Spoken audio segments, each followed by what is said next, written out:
Welcome to విధాత. రైతులకు భూమిపైన హక్కులు, భూమి రికార్డులు, దీనికి సంబంధించినటువంటి అనేక సమస్యలు ఉన్నాయి.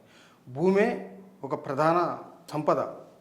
ప్రతి రైతు తనకు ఒక భూమి ఉండాలి, ఆ భూమిలో ఎలాంటి వివాదాలు ఉండకూడదు, ఆ భూమిపైన సర్వహక్కులు నాకు ఉండాలని కోరుకుంటాను. కానీ భారతదేశానికి స్వాతంత్రం వచ్చినప్పటి నుంచి భూ పరిపాలనలో అనేక రకాల మార్పులు వస్తూ ఉన్నాయి. ఇప్పటివరకు సంస్కరణల పేరుతో వస్తున్నటువంటి భూ మార్పులలో చాలా చోట్ల పేదల చేతుల్లో నుంచి అన్యక్రాంతంగా భూములు లాక్కోవడం లేదు, ఇది ఉన్నత వర్గాలకి ఈ యొక్క భూమి యొక్క ప్రయోజనాలు చేకూర్చే విధంగా ఉన్నాయన్నటువంటి విధానాలు మనం చూస్తూ ఉన్నాం. కార్పొరేట్ సంస్థలకు ఎన్ని వేల ఎకరాలైనా దారాదత్తం చేసే పద్ధతి ఒక పక్కన కనిపిస్తూ ఉంది. మరోవైపు సీలింగ్ చట్టాలు మొత్తం కూడా క్రమంగా ఎత్తేస్తున్నటువంటి పరిస్థితి ఉంది. భూమి వివాదాలు పెరిగిపోతూ ఉన్నాయి. పాలకులు రకరకాల రూపాలలో అనేక చట్టాలను తీసుకొచ్చారు. మన తెలంగాణ రాష్ట్రంలోనే 124 చట్టాలు ఉన్నాయి. దేశవ్యాప్తంగా 5,000 చట్టాల వరకు ఉన్నాయని చెప్తా ఉన్నారు. ఈ పరిస్థితుల్లో ఇన్ని సంవత్సరాల తర్వాత ఇప్పుడు మరోసారి 2 సార్లు దేశంలో మోడీ ప్రధానమంత్రి పదవి పూర్తి చేసుకుని 3వసారి పరిపాలన చేస్తూ ఉన్నాడు. అదేవిధంగా రాష్ట్రంలో కాంగ్రెస్ ప్రభుత్వం ఏర్పాటైంది. రేవంత్ రెడ్డి ముఖ్యమంత్రిగా కొనసాగుతూ ఉన్నారు. ఆంధ్రప్రదేశ్లో జగన్ ఓడిపోయాడు, చంద్రబాబు అధికారంలోకి వచ్చాడు, చంద్రబాబు ప్రభుత్వం కొలువుదీరింది. ఈ నేపథ్యంలో భూమి పరిపాలన అనేది ఏ విధంగా ఉండాలి, ప్రజలకు మేలు జరగాలంటే ఈ పాలకులు ఏమి చేయాలనేటువంటి అంశాలని భూమి చట్టాల నిపుణులు, NALSAR university assistant professor Sunil గారు, ఆయన ఇంటి పేరే భూమి అనేది మారింది, భూమి సునీల్ గారిని అడిగి తెలుసుకుందాం. నమస్కారం సార్. నమస్తే. రైతులకు ప్రయోజనం చేకూరే విధంగా ఏ రకమైనటువంటి భూ పరిపాలన విధానం ఉంటే రైతులకు మేలు జరుగుతుంది? అంటే రాష్ట్రమైనా కేంద్రమైనా ఏ ప్రభుత్వం కొలువుదీరినా రైతుగా, భూ యజమానిగా, చిన్న రైతు పెద్ద రైతుగా 4 కీలకమైన అంశాలే కోరుకుంటారు. మీరైనా నేనైనా, మీకు అరెకరం భూమి ఉన్నా, నాకు అరెకరం భూమి ఉన్నా, భూమి ఉన్న వాళ్ళందరూ ఏం కోరుకుంటారంటే నా భూమి హద్దులు స్పష్టంగా ఉండాలి అని. దానికి గెట్టురాళ్ళు, దాని పటాలు క్లియర్గా ఉండాలి. ఈ భూమి నాది అంటే దాని హద్దులు రికార్డులో నా దగ్గర అన్నీ స్పష్టంగా ఉండాలని కోరుకుంటాం. ఆ భూమికి నేను ఓనర్ అని చెప్పే కాగితాలు ఏవైతే ఉంటాయో గవర్నమెంట్ దగ్గర ఉండేటివి కావచ్చు, నా దగ్గర ఉండేటివి కావచ్చు, అవి క్లియర్గా ఉండాలి, అవే ఫైనల్ రికార్డ్ అయి ఉండాలి. నా చేతిలో ఒక పలానా కాగితం గవర్నమెంట్ ఇచ్చింది ఉంది అంటే ఇక నేనే యజమానిని అనే ఒక భరోసా నాకు ప్రభుత్వం కల్పించాలని కోరుకుంటాను. మూడోది, ఈ భూమిని నేను ఎవరికైనా దానం ఇచ్చినా, అమ్ముకున్నా, లేదా నేనేమన్నా భూమి కొనుక్కున్నా రికార్డులో వెంటనే మార్పు జరిగిపోవాలని నాకు వచ్చేయాలని కోరుకుంటాను. ఇప్పుడు నేను ఎట్లయితే మార్కెట్లో పోయి ఈ ఫోన్ కొనుక్కోవాలనుకుంటే నేను డబ్బులు కడతాను, వాటిని ఒక బిల్ ఇచ్చి ఫోన్ చేతులు పెడతారు, ఇక నేను యజమాని అయిపోయాను, ఇంక దానికి పెద్ద జంజాటం ఏమి లేదు. పోనీ ఇప్పుడు నేను ఈ షర్ట్ కొనుక్కోవాలి, షాపుకి పోతా 1000 రూపాయలు ఇస్తే నాకు వాడు షర్ట్ ఇచ్చేస్తే నాది అయిపోతుంది. అట్లా భూమికి అంత సులభంగా లేదు. మీ నుంచి నేను డబ్బులు పెట్టి కొనుక్కున్నా ఒక చాంతాడంత ప్రక్రియ ఉంది. దానికి ఆ ప్రక్రియనంతా దాటుకొని రికార్డులన్నీ మార్చుకొని నా పేరు మీద రావాలంటే నెలల తరబడి, సంవత్సరాల తరబడి పడుతున్న సందర్భం మన దేశంలో చూస్తున్నాం. భూ యజమానికి ఏం కోరుకుంటాడు, ఈ ప్రక్రియ ఇట్లా సత్వరంగా అయిపోవాలని కోరుకుంటాం. ఇక 4వ కోరిక ఏముంటుందంటే, పొరపాటున ఏమైనా వివాదం వస్తే తొందరగా తక్కువ ఖర్చుతో వీలైనంత నాకు దగ్గరలోనే పరిష్కారం కావాలని కోరుకుంటా. ఈ 4 ప్రధానమైన కోరికలు. ఏ భూ యజమానికైనా, ఉన్నోడికైనా లేనోడికైనా, చిన్న రైతుకైనా పెద్ద రైతుకైనా ఈ 4 కోరుకుంటారు. దురదృష్టం ఏంటంటే వాటి దగ్గరలో కూడా మనం లేము. మీరు దేశంలో ఏ రాష్ట్రం తీసుకున్నా, తెలుగు రాష్ట్రాలు తీసుకున్నా చాలా వేగంగా అటువైపు ప్రయాణం చేస్తున్నాం, కానీ ఇంకా మనం ఆ దశకు చేరుకోలేము. అంటే వేగంగా అనుకోవడం కానీ అసలు వేగం ఉంది. ప్రయత్నాలు అయితే జరుగుతున్నాయి. 10 ఏళ్ళుగా చూస్తే ఏదో ఒక ప్రయత్నమే జరుగుతుంది. మరి మంచి చెడు తర్వాత మాట్లాడతాం, కానీ 10 ఏళ్ళుగా అటు కేంద్ర ప్రభుత్వం కానీ, ఇటు ఉభయ తెలుగు రాష్ట్ర ప్రభుత్వాలు కానీ ఏదో ఒక ప్రయత్నం అయితే చేస్తున్నాయి. ఈ ప్రయత్నాలు, వాళ్ళు చేస్తున్న కృషి ఏదైతే ఉందో ఇటువైపు వెళ్తుందా లేదా అనేది ఒక ప్రశ్న. రెండోది, ఎప్పుడు చేరుకుంటాం అక్కడికి? అక్కడ చేరుకోవటం అంటే ఏంటి? రికార్డుల్లో స్పష్టత ఉండి, ఆ రికార్డులకి గవర్నమెంటే గ్యారంటీ ఉండి, వివాదం వస్తే వివాద పరిష్కార వ్యవస్థ మండల స్థాయిలోనో, డివిజన్ స్థాయిలోనో, జిల్లా స్థాయిలోనో ఉండాలి. అట్లా ఉన్నప్పుడు మాత్రమే, ఇప్పుడు మీరు మాట్లాడితేనే చెప్పారు 100 చట్టాలు ఉన్నాయని. దేశంలోనే 5,000 చట్టాలు అంటే యావరేజ్గా రాష్ట్రానికి 100-150 చట్టాలు ఉన్నాయి. ల్యాండ్ అన్ని గందరగోళాలు, ఇవి 30-40 భూమి రికార్డులు ఉన్నాయి. ఇన్ని అవసరమా? ఇన్ని రికార్డులు, ఇన్ని చట్టాలు అవసరమా? ఇప్పుడు అన్ని రాష్ట్రాలు కూడా ఒకే చట్టం చేసుకోవాలనే దిశగా ప్రయాణం చేస్తున్నాయి. 2008, 2010 అంటే ప్రధానమంత్రి మన్మోహన్ సింగ్ గారు ఉన్నప్పుడు నమూనా టైటిల్ గ్యారంటీ చట్టాన్ని తీసుకొచ్చారు. కేంద్రం ఒక నమూనా చట్టాన్ని రూపొందించి రాష్ట్రాలకు పంపించింది. కనీసం రైతులకు టైటిల్ గ్యారంటీ ఇస్తాము అని. కానీ అప్పటి నుంచి ఇప్పటి వరకు దాదాపు 15 సంవత్సరాలు అవుతుంది. ఈ టైటిల్ గ్యారంటీ అనేది ఎక్కడ ముందుకు పడలేదు. సైమల్టేనియస్లో తీసుకొస్తున్నటువంటి వాళ్ళు కూడా, అంటే ఒకటే రాష్ట్రం ఏపీ ప్రభుత్వం తీసుకొస్తున్నటువంటి వాళ్ళు కూడా రైతులకు గ్రీవెన్సెస్ లేకుండా తీసింది. ఇది రైతుల నుంచి భూమిని గుంజుకునే ప్రక్రియగా మారిందని ప్రతిపక్ష పార్టీ తీసుకురావడం, తర్వాత ఆనాడు ప్రతిపక్షంలో ఉన్న పార్టీ నేడు అధికారంలోకి వచ్చిన మొదటి రోజే ఆ టైటిల్ గ్యారంటీ చట్టాన్ని రద్దు చేయడం, అంటే పురిట్లోనే సమాధి పెట్టడం జరిగింది. అసలు ఎందుకు ఈ టైటిల్ గ్యారంటీ అనేది ముందుకు పట్టేది? నిజంగా టైటిల్ గ్యారంటీ రైతులకు మేలు చేసేదా, యూపీఏ తయారు చేసింది, లేదు కార్పొరేట్ సంస్థలకు మేలు చేసేదా? అంటే దీన్ని మనం కొంచెం లోతుకెళ్ళి ఆలోచన చేసి ఒక అభిప్రాయానికి రావాలి. లోతుగా వెళ్ళాలంటే కనీసం 2008 నుంచి ఏం జరిగిందో చూడాలి. దేశంలో మొట్టమొదటిసారిగా ఇప్పుడున్న రికార్డుల స్థానంలో టైటిల్ గ్యారంటీ వ్యవస్థ తేవాలి అని కేంద్ర ప్రభుత్వం 2008 అక్టోబర్లో విధానపరమైన నిర్ణయం తీసుకుంది. ఇక ఇప్పటి నుంచి మన దేశంలో ప్రిజంప్టివ్ ల్యాండ్ రికార్డ్స్ ఉండొద్దు, టారెన్స్ సిస్టమ్ ఏదైతే ఆస్ట్రేలియా ఉందో ఆ మేరకు మన దగ్గర కూడా టారెన్స్ సిస్టమ్ని అమలు చేస్తూ టైటిల్ గ్యారంటీ వైపు వెళ్ళాలి అనే విధాన నిర్ణయం ఈ దేశంలో మొట్టమొదటిసారి తీసుకున్నది 2008లో. ఆ నిర్ణయం తీసుకొని ఆ నిర్ణయం అమలు కావాలి అంటే ఒక ప్రత్యేకమైన పథకం కావాలి అని ఎన్ఎల్ఆర్ఎంపీ పథకానికి అప్పుడే అంకురార్పణ జరిగింది. National land records modernization programme పేరుతోటి మన్మోహన్ సింగ్ ప్రధానమంత్రిగా ఉన్నప్పుడు ఆ పథకాన్ని తీసుకొచ్చారు. ఆ పథకం యొక్క అంతిమ లక్ష్యం ఏంటంటే మీరు ఇప్పుడు చెప్పిన టైటిల్ గ్యారంటీ వ్యవస్థని అన్ని రాష్ట్రాల్లో తీసుకురావాలని, అది 4 అంచెల్లో చేరుకోవాలని ఆ పథకం లక్ష్యం. వెంటనే ఇప్పుడు చట్టం చేయగానే టైటిల్ గ్యారంటీ అమల్లోకి రాదు.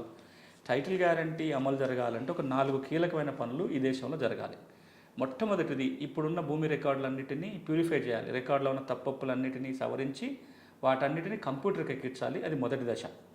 రెండో దశ ఏంటంటే భూములని సర్వే చేసి ఈ సర్వే రికార్డుకి కంప్యూటర్ రికార్డుకి లంకె కుదరాలి.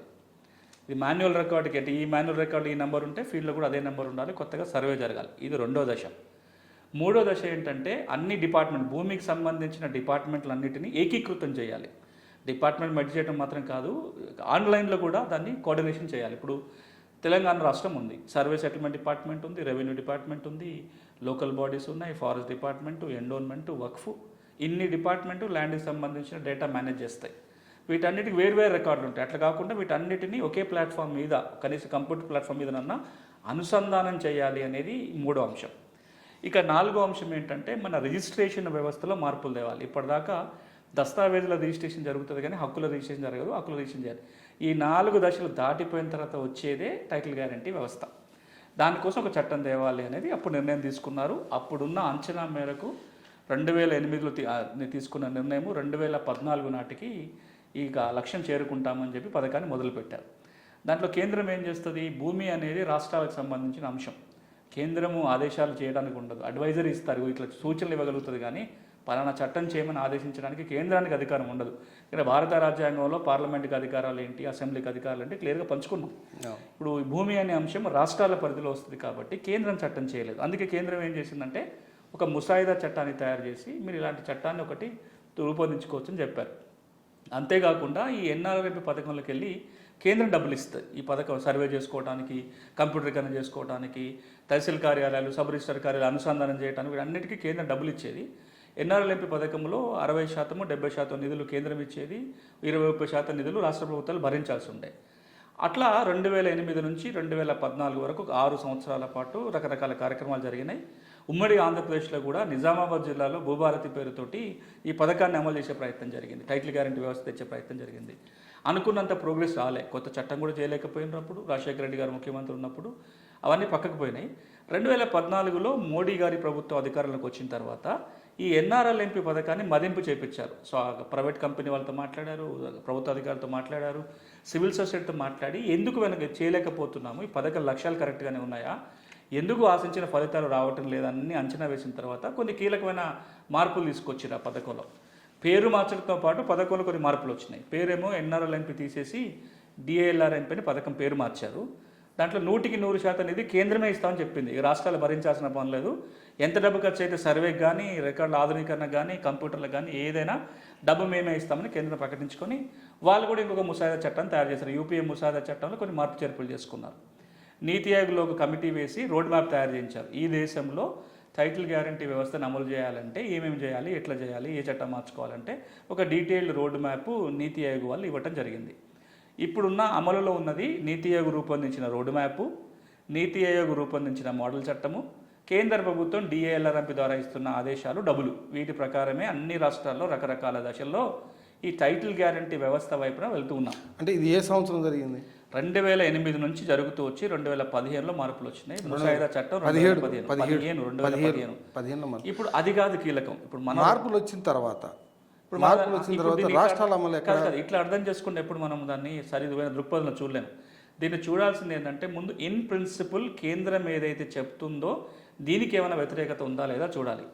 ఇప్పటిదాకా కేంద్ర ప్రభుత్వం ప్రతిపాదించిన టైటిల్ గ్యారంటీ వ్యవస్థని ఇన్ ప్రిన్సిపల్ ఎవరు కాదనలే. ఎందుకంటే వాళ్ళన్నీ మంచిగా కనపడతాయి. ఏం మంచిగా కనపడుతుంది? అన్ని రికార్డుల ప్లేస్లో ఒకటే రికార్డు ఉంటుంది, అది కంప్యూటర్లోనే ఉంటుంది, భూముల సర్వే జరుగుతుంది, జిల్లా స్థాయిలో ట్రిబ్యునల్ వ్యవస్థ వస్తుంది, భూమి రికార్డులకు గవర్నమెంటే గ్యారంటీ ఉంటుంది, నష్టం జరుగుతుంది, ఇన్సూరెన్స్ వస్తుంది, ఇవన్నీ బాగానే ఉంటాయి. ఇక్కడ ఇప్పటిదాకా కూడా 2008లో విధానపరమైన నిర్ణయం అప్పటి యూపీఏ ప్రభుత్వం తీసుకున్నప్పటి నుంచి నిన్న మొన్నటి వరకు కూడా టైటిల్ గ్యారంటీ వ్యవస్థని వ్యతిరేకరణ ఇప్పుడు ఎక్కడికి వినలేదు, చూడలేదు ఇప్పటిదాకా కూడా. ఆ చట్టం కూడా చర్చకు వచ్చినప్పుడు కూడా చట్టంలో ఇంకొన్ని మార్పులు అవసరం అన్నారు, కానీ ఈ దేశానికి టైటిల్ గ్యారంటీ వ్యవస్థ అవసరమే లేదు అని చెప్పిన వాళ్ళు ఎవరు లేరు. కానీ అది చేరుకునే లెవెల్లో కొన్ని రాష్ట్రాలు కొన్ని ముందట ఉన్నాయి, కొన్ని వెనకాల ఉన్నాయి. ఇప్పుడు తెలంగాణ ఉంది, ఒకటే రికార్డు తీసుకొచ్చే ప్రయత్నం, ధరణి ద్వారా ఒకటే రికార్డు తీసుకొచ్చే ప్రయత్నం చేశారు. రేపొద్దున ధరణి కనుక అన్ని సక్రమంగా ఉంటే రేపొద్దున టైటిల్ గ్యారంటీ తేవడం ఈజీ అవుతుంది. సర్వే చేసి సర్వే రికార్డుకి ధరణికి లంకి కుదిరితే రేపొద్దున ఒక చట్టం చేసుకొని ఇదే టైటిల్ గ్యారంటీ అని చెప్పొచ్చు. అట్లా అవకాశం ఉండేది. కానీ ఇప్పుడు మనం ధరణిలో బోల్డ్ సమస్యలు ఉన్నాయి, ఇంకా అవి చక్కదిద్దుకునే పనిలో ఉన్నాం. ఆంధ్రప్రదేశ్ ఏం చేసింది అంటే సర్వేకే వెళ్ళారు వాళ్ళు. మేము భూముల సర్వే చేసి కొత్త రికార్డు తయారు చేసుకుంటాం, వచ్చే కొత్త రికార్డుకి టైటిల్ గ్యారంటీ అమలు చేస్తామని. ఇంకొక ప్రశ్న, ఇప్పటి వరకు దేశంలో అందరు ఇన్స్ప్రిన్సిబుల్గా ఆమోదించినప్పటికీ టైటిల్ గ్యారంటీ చట్టాన్ని ఏ రాష్ట్రం అమలు చేయలేదు. మొదటిసారిగా ఒక ఏపీలో కాస్త అమలు చేశారు, వాళ్ళు అనుకూలమైనట్టు మార్పు చట్టం చేశారు. అమలు మొదలే కాలేదు. అమలు అంటే చట్టం తీసుకొచ్చారు వాళ్ళు అనుకున్న మార్పులతో. కానీ ఆ చట్టం భూముల్ని గుంజుకునే చట్టంగా మారింది. అక్కడ గ్రీవెన్సెస్కు ఎలాంటి అవకాశం లేదు ఆ చట్టంలో. అందుకే భూములు గుంజుకునే చట్టంగా మారింది కనుక ఈ భూములు గుంజుకునే చట్టాన్ని మేము ఉపయోగించామని చెప్పి అధికారంలోకి వచ్చిన ప్రభుత్వం మొదటి సంతకం దాని మీదనే పెట్టింది. మరో సంతకం, రెండో సంతకం, ఏ సంతకం మొదటి రోజు పెట్టిన సంతకం రద్దు చేసింది. అసలు టైటిల్ గ్యారంటీ చట్టం ముందుకు పోద్దంటవా? అంటే ఇప్పుడు చంద్రబాబు నాయుడు గారు ముఖ్యమంత్రిగా చట్టాన్ని రద్దు చేశాడు, కానీ ఆయన టైటిల్ గ్యారంటీకి వ్యతిరేకం ఎక్కడ చెప్పినట్టుగా వినలా. ఎందుకు చట్టాన్ని రద్దు చేయడం వ్యతిరేకమే కదా? దీన్ని అర్థం చేసుకోలేదు, తేడా అర్థం చేసుకోవాలి. అందుకే నేను వివరించే ప్రయత్నం చేస్తున్నా. చంద్రబాబు నాయుడు గారు వచ్చి ఏం చేస్తున్నాడు, అప్పుడు తీసుకొచ్చిన టైటిల్ గ్యారంటీ చట్టాన్ని రద్దు చేసి పడేశాడు. రద్దు చేసి ఏమన్నాడు, రద్దు చేస్తూ చట్టం బాగాలేదన్నాడు, కానీ టైటిల్ గ్యారంటీ వ్యవస్థ తేను అని అనలేదు. అందుకే మనం దీన్ని రెండు విడివిడిగా అర్థం చేసుకోవాలి.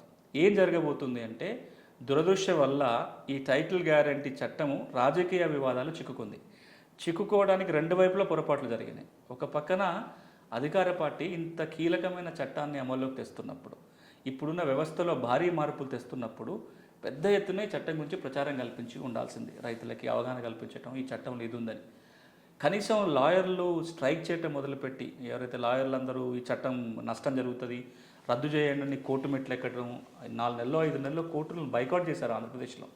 అది జరిగినప్పుడన్నా ప్రభుత్వం వైపు నుంచి బలంగా ఈ చట్టాన్ని రైతుకు అర్థం చేసే ప్రయత్నం చేసి ఉంటే చట్టాన్ని ప్రజలు భిన్నంగా అర్థం చేసుకునేవాళ్ళు. కానీ అట్లా చేయకపోయినప్పుడు ఏమైందంటే ఈ చట్టం చెడుది అని ఎవరైతే చెప్పేవాళ్ళు ఉన్నారో ఆ వాయిస్ చాలా పెద్దగా వినపడ్డది. ఎవరు చెప్తున్నారు చెడ్డదని? 2 పక్షాలు చెప్తున్నాయి. ఒకటి లాయర్లు చెప్తున్నారు, తర్వాత రాజకీయ పక్షాలు చెప్తున్నాయి. లాయర్లు ఎందుకు చెప్తున్నారు అంటే కొన్ని జెన్యున్ కారణాలు మళ్ళీ వద్దాం, కానీ కేసులన్నీ చాలా డ్రాస్టిక్గా పడిపోతాయి. టైటిల్ గ్యారంటీ చట్టం వస్తే సివిల్ వివాదాల సంఖ్య చాలా పడిపోతుంది. రాజకీయ పక్షాలు ఎందుకు చెప్తున్నాయంటే దీన్ని ఒక అడ్వాంటేజ్గా వాడుకునే ప్రయత్నం చేశారు. కొన్ని ప్రభుత్వం వైపు ఇంకొక పని జరిగి ఉండాల్సింది, ఒకటి అవగాహన పెంచి ఉండాల్సింది, రెండోది 2 చిన్న మార్పులు చేసి ఉంటే సరిపోయేది ఆ చట్టంలో. నేను కూడా ఇంటర్నల్గా చాలాసార్లు మాట అన్నాను. ఏం చెప్పామంటే జిల్లా స్థాయిలో వివాద పరిష్కార వ్యవస్థ ఏదైతే పెట్టాలో ట్రిబ్యునల్ పెట్టండి. ఒక జ్యుడిషియల్ ఆఫీసరు, ఓ రెవెన్యూ ఆఫీసర్, ఓ సర్వే ఆఫీసర్, ఒక 3 మెంబర్ బెంచ్ కన్స్టిట్యూట్ చేసుకొని ఒక రెవెన్యూ ట్రిబ్యునల్లో, ల్యాండ్ ట్రిబ్యునల్లో పెడితే వివాదములు ఉన్న భూములన్నింటినీ ఒక సెపరేట్ రిజిస్టర్లో రాయండి. ఈ వివాదాలన్నీ జిల్లా ట్రిబ్యునల్ పరిష్కరిస్తుంది. ఒక అప్పీలు రాష్ట్ర ట్రిబ్యునల్కి పెట్టండి. స్టేట్ ట్రిబ్యునల్ అయిపోయిన తర్వాత మామూలు టైటిల్ రిజిస్టర్లోకి వస్తుంది. అదొకటి జరగలేదు. దానివల్ల ఏమని ప్రచారం అయింది అంటే ఈ చట్టం వల్ల ఇంకా కోర్టుకు పోయే అవకాశమే లేదు, భూ వివాదం ఏర్పడితే హైకోర్టుకు పోవటం తప్ప అన్ని ద్వారాలు మూసేశారు. ఏపీలో చేసిన చట్టంలో, ఏపీ చట్టం గురించి మాట్లాడుతుంటే ఈ చట్టంలోనే ఒక ట్రిబ్యునల్ వ్యవస్థ ఒకటే పాటు పరిష్కార వ్యవస్థ, ఇదే అంటే ఇప్పటివరకు ఉన్న తహసీల్దార్లకు ఎగ్జిక్యూటివ్ అధికారాలు ఉండేది, డిప్యూటీ కలెక్టర్లకు ఉండే ఎగ్జిక్యూటివ్, అవన్నీ కూడా తీసేస్తున్నారు. తీయకపోతే టైటిల్ గ్యారెంటీ ఎట్లయితుంది? తహసీల్దారు టైటిల్ డిసైడ్ చేస్తాడా? ఇప్పటిదాకా తహసీల్దారు కేవలం రెవెన్యూ లెక్కలు రాసుకుంటున్నారు. లెక్కల పుస్తకం రాసేది వేరు, ఆ భూమికి యజమాని ఎవరు అని డిసైడ్ చేసేది వేరు. ఆ భూమికి యజమాని ఎవరు డిసైడ్ చేస్తారు? ఇప్పటిదాకా సివిల్ కోర్టే డిసైడ్ చేస్తుంది, రెవెన్యూ అధికారులు డిసైడ్ చేయట్లేదు. ఇప్పుడు ఒక కొత్త వ్యవస్థ తెస్తున్నప్పుడు ఇప్పుడున్న రెవెన్యూ యంత్రాంగాన్ని యథాతథంగా కొనసాగించలేము, అట్లా అని చెప్పి కేవలం సివిల్ కోర్టుకే వదిలేయలేము. మధ్య మార్గంగా ఇంకోటి చేయాలి. మధ్య మార్గంగా నీతి ఆయోగ్ చెప్పిన మాట ఏంటంటే జిల్లా స్థాయిలో, రాష్ట్ర స్థాయిలో ల్యాండ్ ట్రిబ్యునల్ని ఏర్పాటు చేయండి, వాళ్ళకి ఈ రికార్డుని డిసైడ్ చేసే అధికారం కట్టబెడితే పరిష్కారాలు అవుతాయని ఒక మాట చెప్పారు. రెండోది, అన్నిటికంటే కీలకం టైటిల్ గ్యారంటీ చట్టంలో ఏంటంటే ఇది భూ యజమానికి నష్టం జరిగితే నష్టపరిహారం ఇచ్చే బాధ్యత ప్రభుత్వం మీద ఉంటుంది. కాబట్టి రిజిస్టర్లో అక్యురేట్గా ఉండాలి, టైం బౌండ్గా రిజిస్టర్లో ఎంట్రీ జరగాలి. నేను ఇన్సూరెన్స్ ఆఫర్ చేస్తున్నా, నేను ప్రభుత్వ అధికారిగా ఆ టైటిల్ రిజిస్టర్లో ఏ తప్పు జరిగినా నాకే నష్టం, ముందుగా ప్రభుత్వానికి నష్టం. కాబట్టి రిజిస్టర్ పకడ్బందీగా ఉండాలి.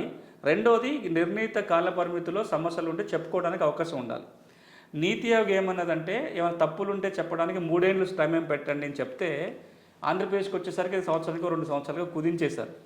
ఇది జరగడంతో పాటుగా ఈ టైటిల్ గ్యారంటీ వచ్చిన సందర్భాన్ని మనం చూడాలి, అందుకే అది వివాదమైంది. టైటిల్ గ్యారంటీ వచ్చిన సందర్భం ఏంటి? ఒక పక్కన పట్టదారు పాస్ పుస్తకాల మీద ముఖ్యమంత్రి ఫోటోలు ఉన్నాయని, సర్వే రాళ్ల మీద ముఖ్యమంత్రి గారి ఫోటోలు ఉన్నాయని, దాంతోపాటుగా సబ్ రిజిస్టార్ కార్యాలయాలు లేకపోతే ఒరిజినల్ డాక్యుమెంట్ సబ్ రిజిస్టార్ పెట్టుకుంటాడు, జిరాక్స్ ఇస్తారు. తప్పు, యాక్చువల్గా ప్రచారం తప్పదు. ఎందుకంటే సబ్ రిజిస్టార్ అనేవాడు ఇంకా మామూలు స్టాంప్ పేపర్ కంటే ఇంకా ఎక్కువ సెక్యూరిటీ ఫీచర్లు ఉన్న డాక్యుమెంట్ మీద ప్రింట్ తీసి ఒరిజినల్గా ఇస్తాడు. కానీ బయటకు ఏమైనా ప్రొజెక్ట్ అయి వచ్చింది అంటే ఒరిజినల్ సబ్ రిజిస్టార్ పెట్టుకుంటాడట, జిరాక్స్ పేపర్లు మాత్రమే భూ యజమానికి ఇస్తారట. ఈ 3 ఈ టైటిల్ గ్యారెంటీకి సంబంధం ఉన్న అంశాలు కావు.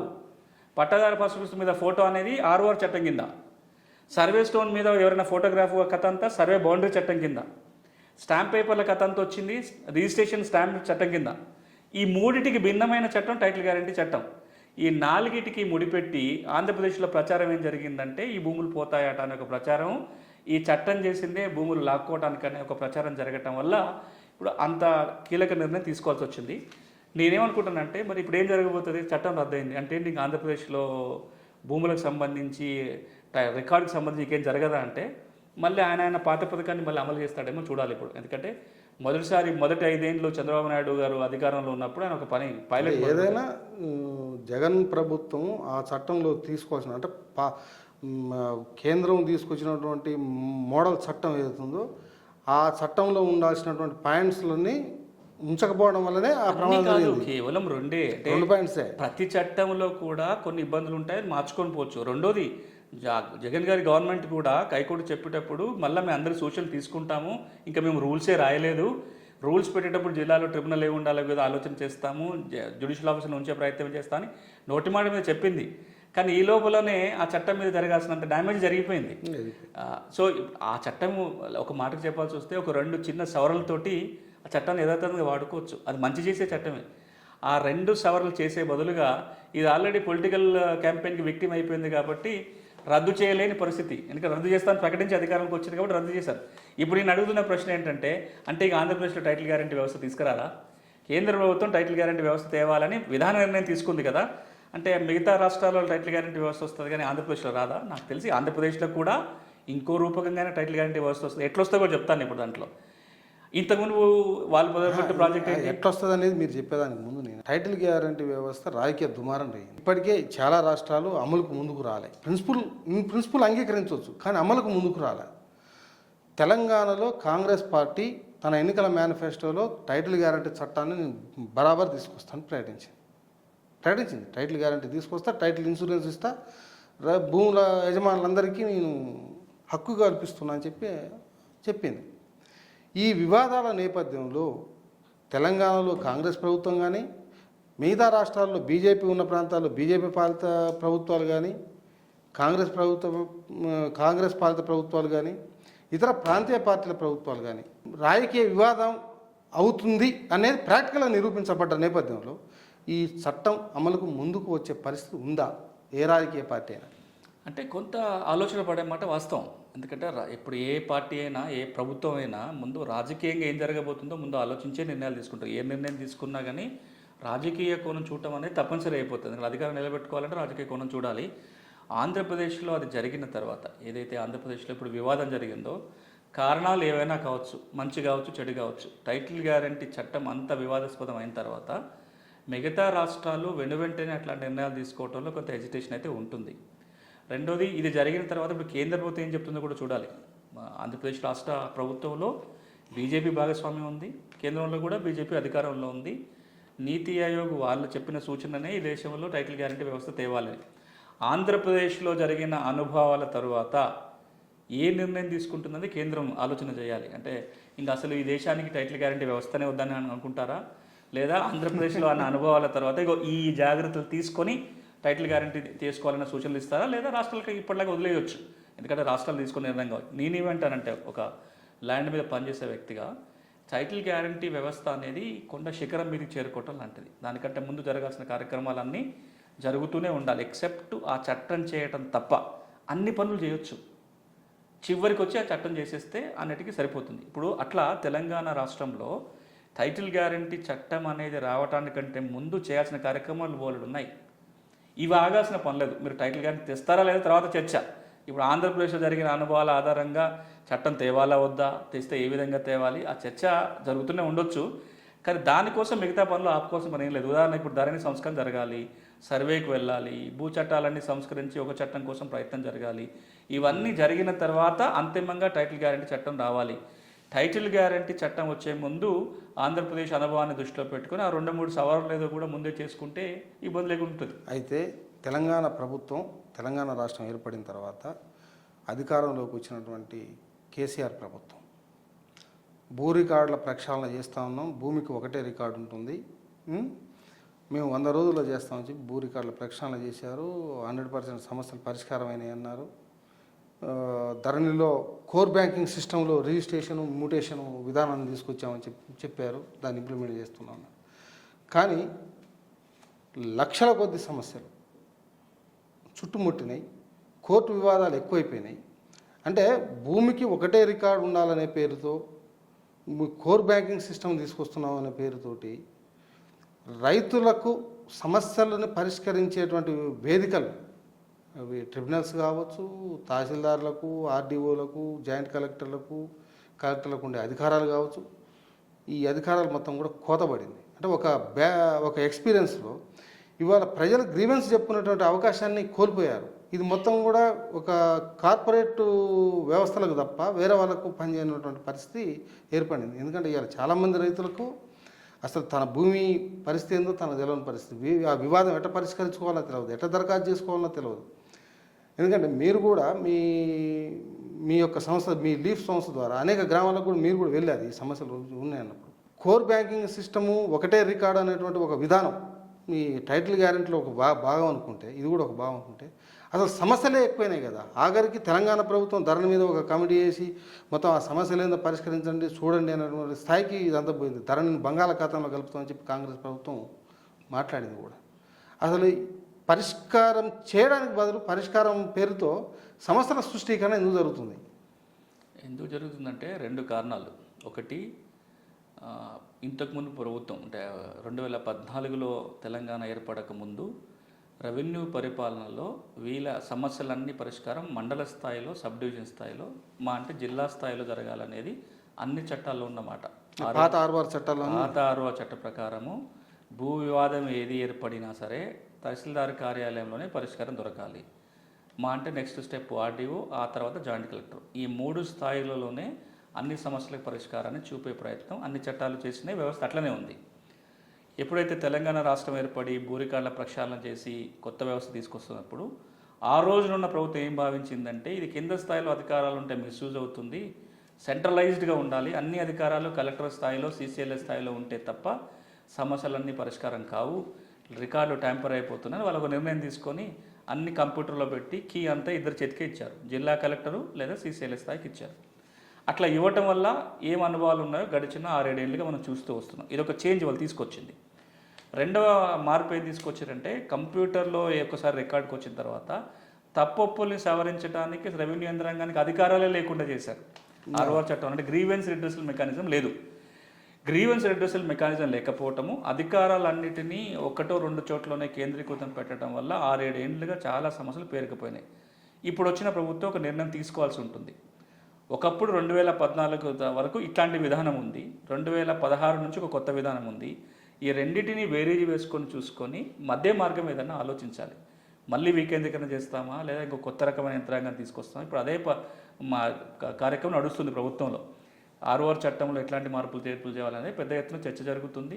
రాబోయే రోజుల్లో పేద ప్రజలకి, రైతాంగానికి ముఖ్యంగా సమస్యలు ఉత్పన్నమైతే సత్వరం పరిష్కరించే దిశగా అట్లాంటి వ్యవస్థ తెస్తామనేది ప్రభుత్వం చెప్తున్న మాట. ఎలా ఉండబోతుందో చూడాలి. కానీ రెండు అనుభవాలు చూసాం. వికేంద్రీకరణలో ఉన్నప్పుడు ఏం జరిగిందో చూసాము, పూర్తిగా కేంద్రీకరిస్తే ఏం చేస్తో చూసాము. కానీ ఇప్పుడు మధ్య మార్గంగా ఒక మాట తరచుగా అన్ని వర్గాల నుంచి వినపడుతుంది ఏంటంటే జిల్లాకు ఒక ల్యాండ్ ట్రిబ్యునల్ ఏర్పాటు చేయాలి. నేను కూడా చాలాసార్లు మాట్లాడినా, 10 ఏళ్ళుగా జిల్లా స్థాయిలో ట్రిబ్యునల్, రాష్ట్ర స్థాయిలో ట్రిబ్యునల్ ఉంటే తొందరగా భూ సమస్యల పరిష్కారానికి అవకాశం ఉంటుందని. మరి అలాంటి ట్రిబ్యునల్ వ్యవస్థ ఏర్పాటు జరుగుతుందా? మళ్ళీ పాతలాగా జాయింట్ కలెక్టర్లకు, కింది స్థాయి అధికారులు ఇస్తారని చూడాలి. కానీ గడిచిన 3-4 నెలలుగా ధరణి సమస్యల పరిష్కారాన్ని మాత్రం ఆల్రెడీ సర్క్యులర్ ద్వారా వికేంద్రీకరించి కలెక్టర్లకు మాత్రమే ఉన్న అధికారాలని జాయింట్ కలెక్టర్లకి, ఆర్డీఓకి, తహసీల్దార్ స్థాయికి కూడా ఇప్పటికే ప్రభుత్వం వికేంద్రీకరిస్తూ సర్క్యులర్ కూడా జారీ చేసింది. దాని ప్రకారం 6వ చట్టం కూడా మార్పులు వస్తాయని అనుకుంటాం. అంటే ఈ కొత్త చట్టం సంబంధించినటువంటి కసరత్తు చేస్తాను అని చెప్పి రెవెన్యూ మినిస్టర్ గారు మొన్న ప్రకటించారు. రెవెన్యూ కోడ్ ఒకటే చట్టాన్ని తీసుకొస్తాను అని చెప్పి, అన్ని చట్టాన్ని ఏర్పాటు చట్టం. ఈ రెవెన్యూ కోడ్ చట్టం అనేది టైటిల్ గ్యారంటీకి వెళ్ళడానికి ఉపయోగపడేదా, లేకపోతే ఈ రెవెన్యూ కోడ్ చట్టం వల్ల ఉన్న ప్రయోజనాలు ఏంటి? టైటిల్ గ్యారంటీ పోవాల్సిన అవసరం లేకుండా రెవెన్యూ కోడ్తో సరిపోతుందా? అసలు అది వేరు, ఇది వేరు. భూ పరిపాలనలో టైటిల్ గ్యారంటీ అనేది ఒక అంశం. ఒకవేళ కనుక తెలంగాణ రాష్ట్రానికి ఒకే ఒక భూమి చట్టం తేవాల్సి వస్తే ఉండాల్సిన ఒక 15-20 చాప్టర్స్లో అదొక చాప్టర్. టైటిల్ గ్యారంటీ అనేది ఒక అంశం అంతే. మిగతా చాలా ఉంటాయి. ఇప్పుడు ఏం చేయొచ్చు, రాష్ట్రం ప్రభుత్వం ముందున్న అవకాశము ఒక చట్టం తీసుకొచ్చుకుంటూ ఆ 15-20 చాప్టర్లో ఒక చాప్టర్ టైటిల్ గ్యారంటీ కూడా పెట్టుకోవచ్చు. తెలంగాణ 5 ఏళ్ళకు 10 ఏళ్ళకు రెడీగా ఉన్నప్పుడే దాన్ని అమలు చేసుకోవచ్చు. లేదా అసలు టైటిల్ గ్యారంటీ గురించి ప్రస్తావన లేకుండానే మిగతా అన్ని అంశాలు చేసుకోవచ్చు. నా దృష్టిలో టైటిల్ గ్యారంటీ అనేది లాస్ట్ స్టెప్. అది ఏదైతే రాష్ట్రం మిగతా అన్ని సక్రమంగా చేసుకొని ఉందో అప్పుడు టైటిల్ గ్యారంటీ మీదనే ఫోకస్ చేయాలి. ఇప్పుడు ఆంధ్రప్రదేశ్కి తెలంగాణకి చాలా వ్యత్యాసం ఉంది రికార్డులో. గడిచిన 10-12 సంవత్సరాలుగా ఉమ్మడి ఆంధ్రప్రదేశ్లో ఉన్నప్పుడు కూడా ఆంధ్ర ప్రాంతంలో భూ రికార్డుల ప్రక్షాళన చాలా పెద్ద ఎత్తున జరిగింది. 2 రాష్ట్రాలుగా ఏర్పడిన తర్వాత ఆంధ్రప్రదేశ్ రాష్ట్రంలో మొదటి 5 ఏళ్లలో దాదాపు 1 కోటి ఎంట్రీస్ని సవరణ చేశారు రెవెన్యూ రికార్డులలో. సర్వే రికార్డుల విషయానికి వస్తే కూడా అది మద్రాస్ ప్రెసిడెన్సీలో అంతర్భాగంగా ఉన్నప్పుడు ఒక సర్వే నెంబర్లో 10 ఎకరాల కంటే ల్యాండ్ ఎక్కడ ఉండదు. అక్కడ తెలంగాణలో సర్వే నెంబర్లు 5,000 ఎకరాలు, 6,000 ఎకరాలు, అసలు నెంబర్ లేని భూములు, ఇట్లాంటివన్నీ కనపడుతుంటాయి. మనకున్న బేస్ రికార్డే తెలంగాణలో సరిగ్గా లేదు. సో ఆంధ్ర టైటిల్ గ్యారంటీ తేవటంలో ఇంకా చాలా దగ్గరికి వెళ్ళిపోయింది. అంటే ఇంకొక 2-3 అడుగులు వేస్తే టైటిల్ గ్యారంటీకి వెళ్ళిపోవచ్చు కాబట్టి చట్టం కూడా తెచ్చుకొని రెడీగా పెట్టుకున్నారు. ఇంకొక 2 అడుగులు వేసిన తర్వాత టైటిల్ గ్యారంటీని అమలు చేసుకోవాలి. ఎందుకంటే ఇక రేపు పొద్దున సర్వే అయిపోతే ఆంధ్రాలో టైటిల్ గ్యారంటీ తెచ్చుకోవచ్చు. కానీ మనం ఇంకా చాలా దూరంలో ఉన్నాం. మనం టైటిల్ గ్యారంటీకి ఎంత దూరంలో ఉన్నాం? రికార్డుల ప్రక్షాళనే జరగలేదు. ముందు భూమి రికార్డుల ప్రక్షాళన జరగాలి, భూముల జియో ట్యాగింగ్ జరగాలి, తర్వాత రీసర్వేకి పోవాలి. అప్పుడు కానీ మనం సర్వే అయిపోతున్న దశలో టైటిల్ గ్యారంటీ గురించి మాట్లాడుకోవాలి. సో నేనేమంటానంటే ఈ రోజున నాకు తెలిసి టైటిల్ గ్యారంటీ వ్యవస్థకి వ్యతిరేకత ఎక్కడ లేదు. టైటిల్ గ్యారంటీ వ్యవస్థకు తేవటంలో ఎట్లాంటి అడుగులు వేయాలి, ఎట్లాంటి చట్టం ఉండాలనే దాంట్లోనే కొన్ని గందరగోళాలు, కొంత డిసగ్రిమెంట్ ఉంది. ఇప్పుడు ఆంధ్రప్రదేశ్ విషయంలో వచ్చితే కూడా భూముల సర్వే విషయంలో నాకు తెలిసి ఎవరు వద్దనరు. భూములు కొలవద్దని ఎవరు అంటాడు, గట్లు పట్టుద్దని. చట్టం విషయంలో కూడా నేను మొత్తం డిబేట్ ఫాలో అయిన దాంట్లో వ్యతిరేకత 2 అంశాల మీద వచ్చింది. నేను 14 రిట్ పిటిషన్స్ చదివిన, ఎవరైతే లాయర్ల అసోసియేషన్ అంత హైకోర్టులో కేసులు వేశారో కేసులన్నీ చూసా.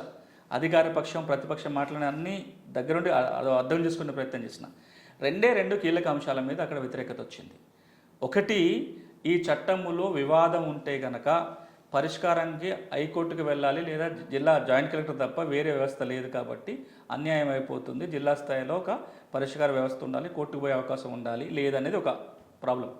ఇక రెండోది ఏంటంటే సమస్య ఉంటే అది గుర్తించి సమస్యకి దరఖాస్తు పెట్టుకోవడానికి 1-2 సంవత్సరాలు ఇచ్చారు.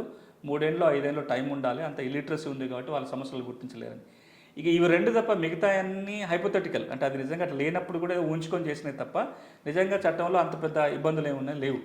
ఇప్పుడు నాకు తెలిసి ఆంధ్రప్రదేశ్ ప్రభుత్వం కూడా టైటిల్ గ్యారంటీ వ్యవస్థ తేను అని చెప్తానైతే నేను అనుకోను. 4 రోజులు పోయిన తర్వాతనన్నా ఇంకో రూపకంగానైనా టైటిల్ గ్యారంటీ వ్యవస్థ కోసం ప్రయత్నం జరగాల్సిందే. తెలంగాణ విషయంలో కూడా ఈరోజు రేపు కూడా అటువైపు ప్రయాణం చేస్తారు, కానీ చేసే పద్ధతులు మారుతాయి, చట్టంలోనే నియమాలు మారుతాయి అంతే. అంటే తెలంగాణలో ఇప్పుడున్నటువంటి కాంగ్రెస్ ప్రభుత్వం ముఖ్యంగా ముఖ్యమంత్రి రేవంత్ రెడ్డి గారు, రెవెన్యూ మంత్రి పొంగులేటి శ్రీనివాసరెడ్డి గారు ముందు ఉన్నటువంటి కర్తవ్యం రైతులకు సమస్యల పరిష్కారానికి, రైతులు తమ గ్రీవెన్స్ను అడ్రస్ చేసుకునే విధానానికి ఏ రకమైనటువంటి వ్యవస్థ ఉంటే బాగుంటుంది, ఏ ఏ అంశాల మీద వీళ్ళు ఎక్కువ ఫోకస్ చేస్తే వాళ్ళకు ప్రయోజనం జరిగే అవకాశం ఉంది. వెంటనే జరగాల్సింది ధరణి సమస్యల పరిష్కారం. ఎందుకంటే అదే జనాలు ఎదురు చూస్తున్నారు కాబట్టి. ధరణి సమస్య పరిష్కారం జరగాలంటే ధరణి ఏ చట్టం కింద వచ్చిందో ఆ చట్టాన్ని మార్పులు చేర్పులు చేయాలి. 6 చట్టం 2020ని మార్పు చేర్పులు చేసుకోవటం ప్రభుత్వం ముందున్న ప్రధాన కర్తవ్యం, వెంటనే జరగాల్సిన పని. ఆ తర్వాత దీర్ఘకాలికంగా భూమి చట్టాలన్నిటినీ ఒకసారి రివ్యూ చేసుకొని కాలానుగుణంగా మార్పు చేర్పులు చేసుకోవాలి. విడివిడిగా మార్చుకుంటారా, అన్ని కలిపి ఒక చట్టంగా మార్చుకుంటారా అనేది ప్రభుత్వం ఆలోచించాలి. ఇప్పటికే రెవెన్యూ మంత్రి గారు ప్రకటన చేశారు, అన్ని చట్టాలు కలిపి ఒక చట్టంగా పోతామని. అదొక 6 నెలలు సంవత్సరం పాటు జరిగే ప్రక్రియ. ఇక మూడోది, ఎప్పటికైనా తెలంగాణ భూముల సర్వే మొదలు కావాలి. మనం ఎంత మాట్లాడుకున్నా భూమి రికార్డులు సక్రమంగా ఉండాలి అంటే సర్వే తప్ప వేరే దిక్కు లేదు. కాబట్టి ఇప్పటికైనా తెలంగాణ రాష్ట్ర ప్రభుత్వం సర్వే వైపున అడుగులు వేయాలి. ఈ 3 కనుక చేయగలిగితే మిగతా ఆటోమేటిక్గా సెట్ అవుతాయి.